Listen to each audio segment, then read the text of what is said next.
Welcome back to World Traveler Commentary. Today I'm doing my first in the series on the rise of the European Union and why geopolitically the Russia-Ukraine war is considered so threatening to the major voices in Europe.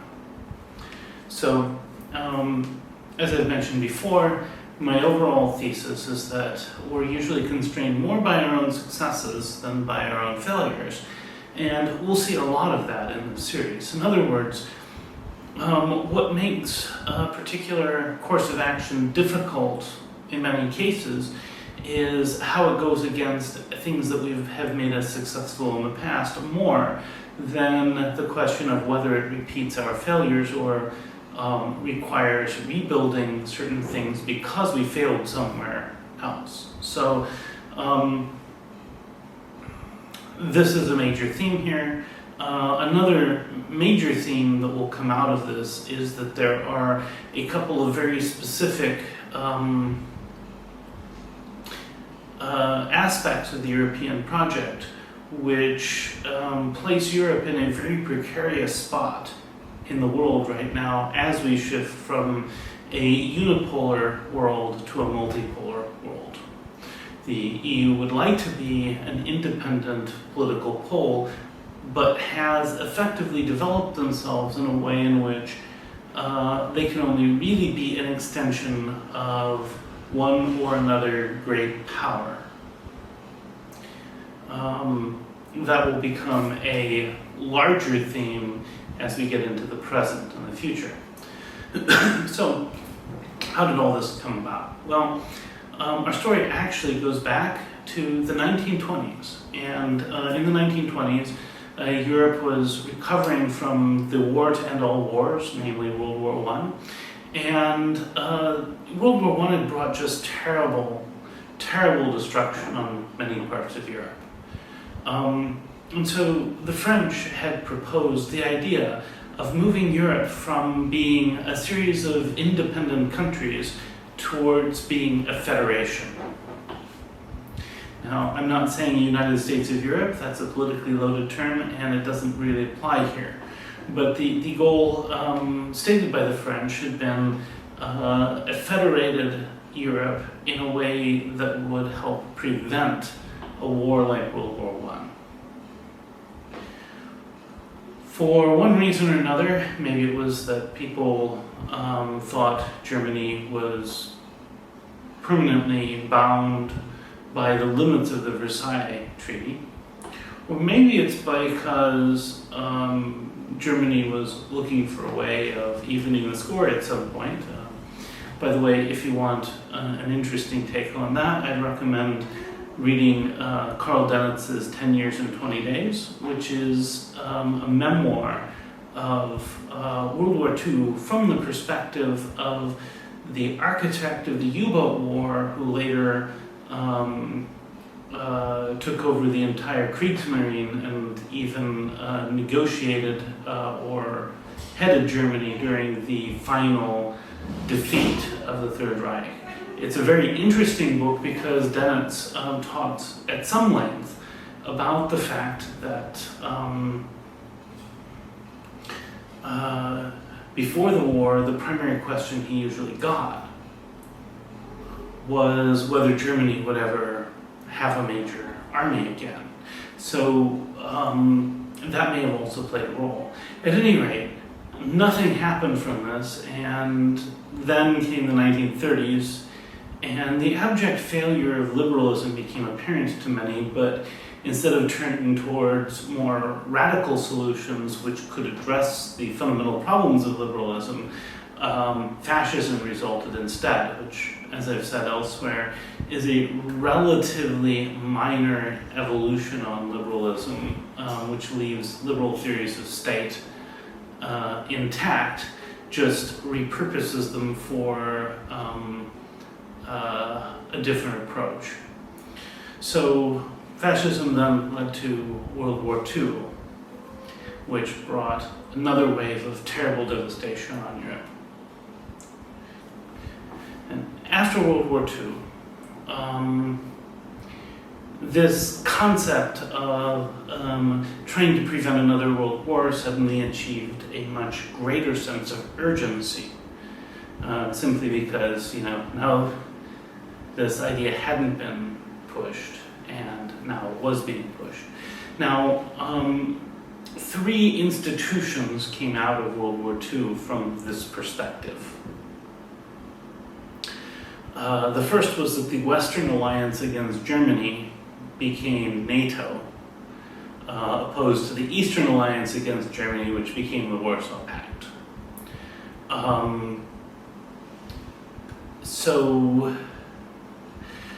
In this regard, this set up a situation where NATO was, in the words of one official, there to keep the Americans and the Russians out and the Germans down. This idea is going to become really important as we look at the development of the European project as a whole. The second was the development of what was called the Council of Europe.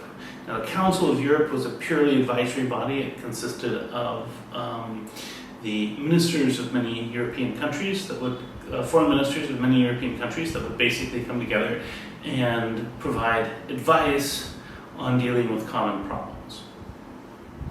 The most important one of these was the European Coal and Steel Community. Now, this was announced 5 years to the day after the end of World War II, so you can basically think of it as being a Victory Day celebration in France about, in their announcement of this new treaty. Now, I'm actually going to read in full the initial declaration and announcement of the treaty, translated, of course, from the French. And part of the reason I want to do this is that this is the beginning of the major economic aspect of the European project. It has a number of really important implications going forward, and therefore we're looking at what was sort of the birth of Europe in terms of the goal of a united Europe, puts a lot of what's going on today in fresh perspective. So this is the Schuman Declaration from Robert Schuman. This was the speech he gave on 9th of May, 1950. And this was, if I remember right, he was the French foreign minister, but I'll have to double check that. If I'm wrong, I'll put a correction in the description. At any rate, I'm going to go ahead and read, and I'll pause periodically to offer commentary. So, it is no longer a question of vain words, but of a bold act, a constructive act. France has acted, and the consequences of this action can be immense. We can hope that they will be. France has acted primarily for peace and to give peace a real chance. For this, it is necessary that Europe should exist. And as we'll see, he's not just talking about Europe as a continent of land masses, but as a eventually what would come to be the European Union, and my view may extend later once certain challenges are dealt with.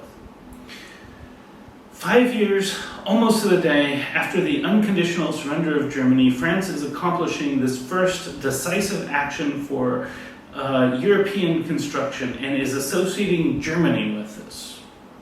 Conditions in Europe are going to be entirely changed because of it. This transformation will facilitate other action which has been impossible to this day. So, he's putting forth this as a massive transformation. You will see that it will become such.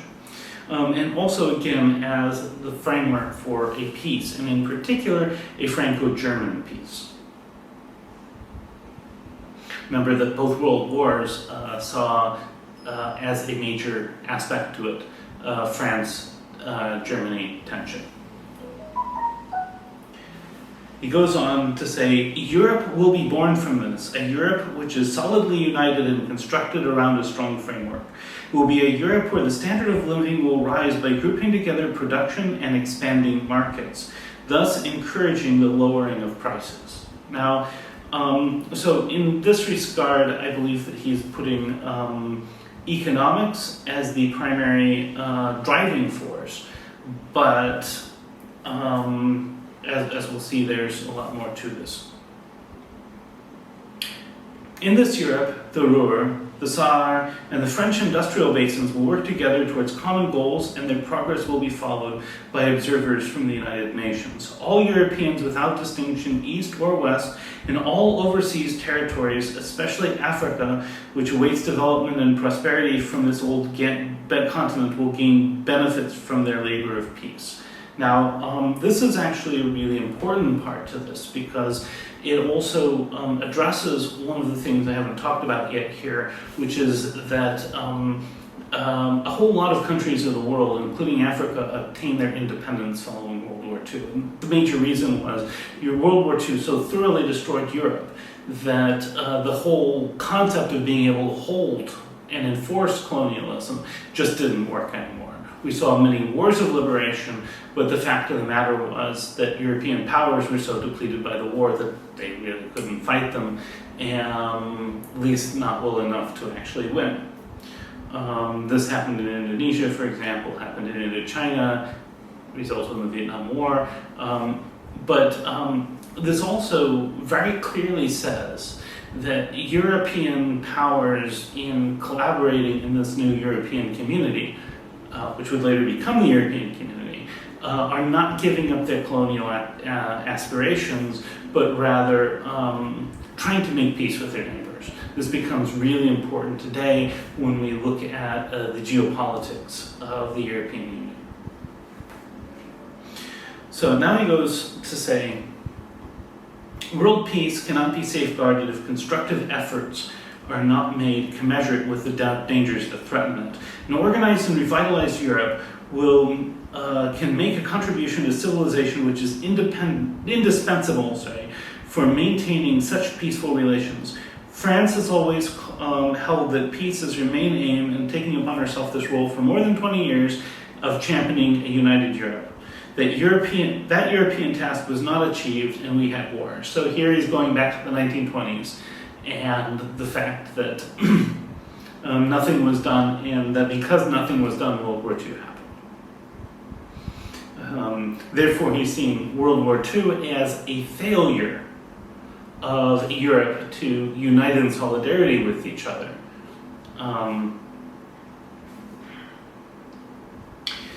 Europe cannot be made at once, nor according to a single master plan of constructions. It will always be built by concrete achievements which create de facto dependence, mutual interests, and a desire for common action. The gatherings of the nations of Europe demand the elimination of the age-old antagonism of France and Germany. Again, here noting that Germany and France have been enemies for a long time, and this has been one aspect of two world wars. The concern of any action undertaken must involve these two countries. With this objective in mind, the French government proposes to direct action in one limited but decisive point. The French government proposes to place Franco-German production of coal and steel under one common high authority, in the organization open to participations from other countries in Europe. This is the beginning of the coal and steel, European coal and steel community. And why these two industries? These two industries are then the basis of all heavy industry, but they're also the basis of war making, right? So by taking coal and steel out of national control and placing them under international control, you make it very, very, very hard for either France or Germany to go into a full wartime economy. This, again, becomes really important when we talk about current events. The pooling of coal and steel productions will immediately assure the establishment of common basis for economic development as a first step for the European Federation. This will change the destiny of regions which have long been devoted to manufacturing munitions of war and of which they have most consistently or constantly, which they have been most constantly the victims. So again, specifically tying this idea that we take coal and steel out of national control as a way of preventing nations from being able to go completely onto a war footing. The production will also be offered to the world as a whole without distinction or exception, and with the aim of rising living standards and promoting peace, as well as fulfilling one of Europe's essential tasks, the development of the African continent. Now again, here we're getting back to sort of the colonialist undertaking and the colonialist undertones of this European project. In this way, simply and speedily, the fusion of interests which have been vital for the establishment of a common economic system will be realized. Thus, leaven will be introduced which will permeate and build wider and deeper community between countries that had continually opposed each other in bloody divisions. So he's suggesting here that another benefit of it will be solidarity between countries in order to build a more peaceful Europe. The pooling of basic industrial production, setting up a new high authority whose decisions will be binding on France, Germany, and other member countries. By pooling basic production and setting up a new high authority whose decision, these proposals will bring into reality the first solid groundwork for European Federation, vital to preserving world peace. In order to further the realization of these objectives, it is justified, the French government is ready to open negotiations on the following basis. The high authority would be charged with the mission of assuring the briefest delay in modernization of production and the improvement of its quality, the supply of coal and steel on identical terms to French and German markets and those of other member countries, the development of common exports to other countries, and the equalization of important improvements to the living conditions of workers in these industries. Now, Germany had actually been at the forefront of improving living conditions for workers in these particular industries, and the harmonization of this was never complete, and never has been complete, probably never will be complete within the European Union. Germany has this structure of co-determination in which workers of these industries, long before this point, I think back in the 1870s, had been given a voice in the running of their employers. This was, after the war, expanded to all businesses within Germany. In order to maintain these goals, and starting from so I'm actually going to skip a little bit here. I'm going to go down to where he talks about the difference and the goal of this in terms of production. In contrast to the international cartel, which aims at dividing and exploiting national markets by restrictive practices in order to maintain high profit margins, the proposed organization will assure merger of markets and the expansion of production. So one aspect of this you have to understand is, since the Cold War is just getting started, while this is aimed at preventing a country from going onto a war footing, they're also concerned about implications of the Cold War and maintaining some degree of military readiness. We'll talk about how that changes over time, and particularly as we get to the rise of the euro. But that'll be another program in the series.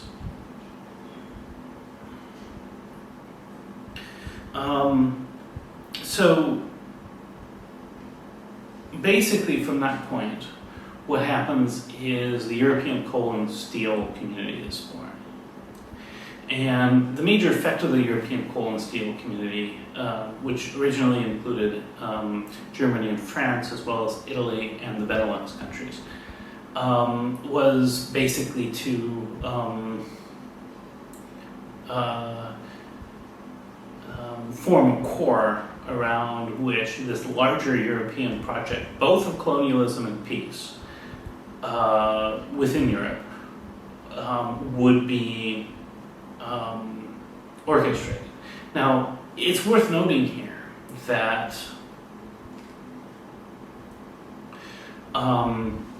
what this does is this places the European project as both colonialism abroad and peace and prosperity at home.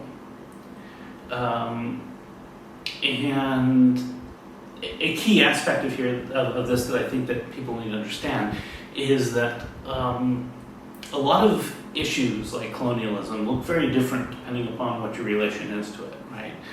To the colonizers, it always looks like, oh, we're civilizing the savage countries of, I don't know, Africa or Southeast Asia or China or whatever. To the colonized, it looks like, hey, you're coming in and taking our resources and not really giving us very much. And by the way, you seem intent on pushing us to accept your values, and we don't. So these are sort of, this is a really big topic that becomes really important as we start talking about current problems. It's really important when we talk about the impacts of COVID on the European project, as well as the topics of the Ukraine war, and why so much of the world, in fact, isn't taking Europe's side, or the US's side. So where am I going with this? So where I'm going with this is that here we have the foundation of the European project being laid. Taking all this stuff out of member nations, placing it in some sort of high authority, kind of works because you have NATO and the United States as sort of the guarantor of security in Europe. Sure, fine. That the Cold War going on also continues to temper this a bit, but the goal is obviously very clearly the harmonization and creation of a solidarity between European countries, and an effort at making war, what exactly did he call it? I'm going to find that quote, because making war both unthinkable and materially impossible. Yes, here we go. The merging of our interests in coal and steel production and our joint action will make it plain that war between France and Germany becomes not only unthinkable, but materially impossible. The establishment of this powerful unity of production open to all countries willing to take part, and eventually capable of providing all member countries with the basic elements of industrial production on the same terms, will cast the real foundation for their economic unification. So again, here we're talking about basically taking out of national hands those pieces of industry that are most closely tied to war making, as well as the development of heavy industry generally, and trying to unify them so that war cannot occur. Now, more measures will be built on this as we get into the European community, the European Economic Community, the European Community, the European Union, and so forth. But the end result today is that this dream that Robert Schuman puts up in this address is something which has largely been brought to fruition. And largely because it's brought to fruition, there are now significant challenges that have to be faced because the dream turns out to have some difficulties associated. So that's all I have today. Next time we'll talk about the European Economic Community and the beginnings of the European Community. And we'll talk later.